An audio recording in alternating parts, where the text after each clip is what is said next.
زیاد شدن طلاق و پاش خوردن اویله‌ها یکی از مشکل‌های جامعه کنونی محسوب یافته. در پی این حالت ناگوار فرزندان زنده یتیم میمانند که به حالت روانی و اقتصادی آنها تأثیر سختی منفی میرساند. کارشناسان سبب‌های کنده شدن مناسبت‌های زن و شوهری را گوناگون میگویند. در این میان کم نیستند حالت‌هایی که به خاطر راضیگی مادر یا پدر حالت دست کشیدن از زن و فرزند رخ داده است. قهرمان امروزه ما مرحبا است که در مدت کوتاه اویله‌اش پراکنده شد و تربیت و سرابانی فرزند بر دوش این مادری تنها گذشت.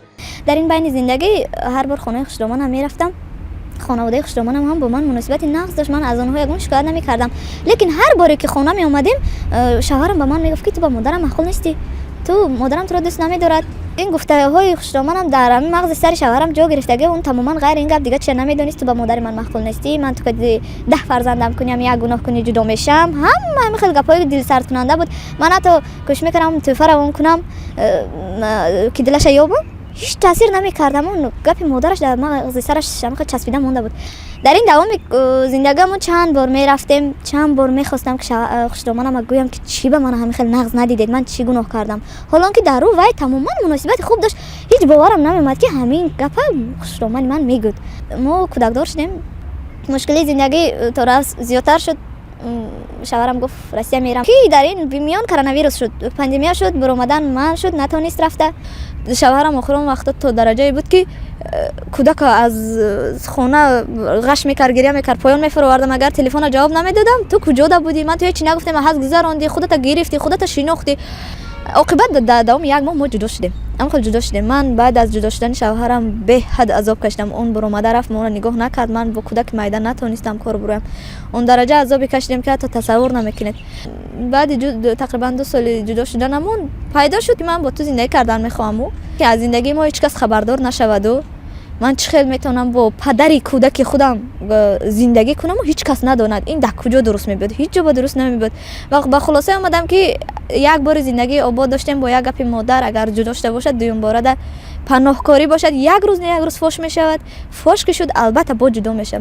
من هرچند مادر او را سیاه نمیکنم، لیکن مادر است، حق مادری دارد، لیکن من هم فرزند کسی هستم و به در امید خانه اون کس اومدم که مرا به فرزندی قبول کنند. ایدیگل رجب‌آوا که صاحب 2 کلین و داماد است نسبت به این مسئله نظر مخالف دارد.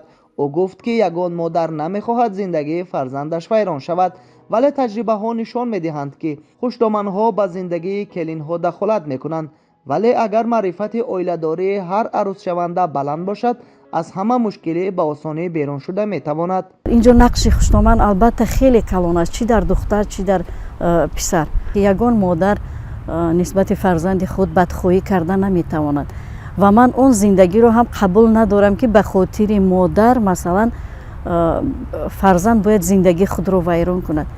گفتید که ستاره ها موافق نمیگیرد، هست چون این حالت ها طبیعت انسانی این رو طلب میکند. گاهی می شود که از یک چیز دلمانده می شوید و نمیخواهید که من همون چیز به نظر اندازید. وقتی که دلماندگی پدر مادر باشد فرزند میتواند که در دیگر جا زندگی کند. اگر در زندگی همین 3 چیز مهر و محبت، باوری به یکدیگر و حرمت یکدیگر و شریکانی همون خانواده باشد، آن اویله پابرجا می شود. پوشیدن است که در همه پهلوهای زندگی از آیات و حدیث ها به طور فراوان استفاده می کنند. بیشتر آدمان به خاطر والدان یا یکی از پیوندانشان زندگی خود را قربانی می نمایند و این عملشان را نزدیک شدن به خداوند می حسابند. خود مادر وقتی که از فرزند خود طلب میکند که باید و همسرش را حتما طلاق بدهد، در حالی که اون دختر یا اینکه اون کلین یگان خطاگی جدی ندارد، با وجود اینکه آنها زندگی خوب دارند و دیگر را خود اختیار کردند، از نگاه خود علمای شریعت خصوصا امام احمد حنبل رحمت الله علیه که پیشوای یک مذهب بزرگ است، آنها اجازه نمیدهند که در این صورت یعنی اطاعت مادر خود را کنند و یا که همسر خود را طلاق بدهد. بنابراین خیلی اگر یگان مسائل جدی نباشد، اگر از حد گذشتگی نباشد، در مسائل جزئی که عادتا میشود که برای من همسر شما معقول نیست، بخاطر اینکه مادر خود در آنجا یک مدتی اونها میتوانند که زندگی علاهیده داشته باشند تا اینکه اینها به خود بیان و عموما در ویران شدن عائله و پاش خوردن عائله یگانه مخلوقی که خرسند میشود این شیطان است و باید که تاکید کنند که عائله ها پاش نخرند بلکه آنها مستحکم باشند. طبق آمار وزارت عدلیه کشور در سال 2022 13876 مورد بیکار شدن عقد نکاح به قید گرفته شده است که از آن 10893 عددش با قرار سودهای شهر و ناحیه ها صورت گرفته است. از جداشوی این عائله ها در سطح کشور 15412 کودک نابالغ با قرار سود در تربیت یکی از والدان ماندند. طبق آمار کمیته کار با زنان و عائله نزد حکومت جمهوری تاجیکستان در سال 2022 بیش از 13000 عائله از هم پاش خوردند که نسبت به یک سال پیشتر 162 عدد بیشتر می باشد.